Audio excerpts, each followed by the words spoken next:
Инвестирање во обновливи извори на енергија, што ќе се добива од соларни панели и ветерници и затворање на термоцентралите Рек, Битола и Осломеј до 2030 година.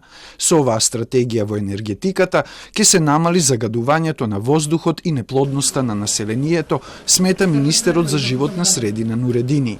Неговата изјава на денешниот брифинг доаѓа по објавените истражувања на Обединет Балкан за чист воздух и на Европската агенција за животна средина, според кои изложеноста на загаден воздух за 10% ја намалува плодноста кај жените, но и кај мажите, ризикот за спонтани абортуси и мртвородени деца е зголемен за 13%, а 3400 граѓани во Македонија годишно умираат поради изложеност на PM 2,5 честички.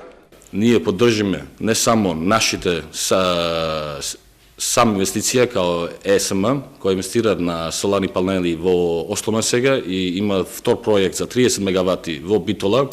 Очекуваме собрание да помина тоа точка и да почнеме со тој проект, но идејата наша долг стратегијата е да затвориме Рек, Битола и Осломе најкасно до 2030. И во проектот е 2028 година. Забележано е намалување на потрошувачката на кеси откако од 1 декември лани беше забранета продажбата на пластичните.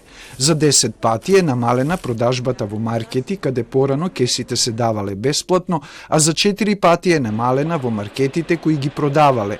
Од продажбата на биоразградливи кеси по цена од 15 денари се собрани 240.000 евра. Сумата ќе влезе во програма што доправа ќе се прави, со која ќе се инвестира во селектирањето отпад на ниво на локална самоуправа со контейнери за пластика и конзерви.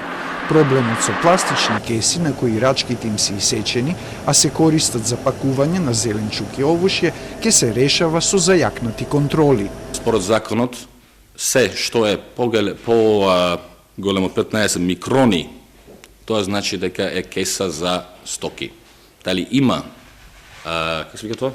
Рачки или не, тоа значи дека е кеса за ние за бесплатна сечат и да употребат за carry, за носене не е дозволена. Но сме во контакт со пазарна инспекторијат да бидеме построго со контроли и да имплементираме нашите закони.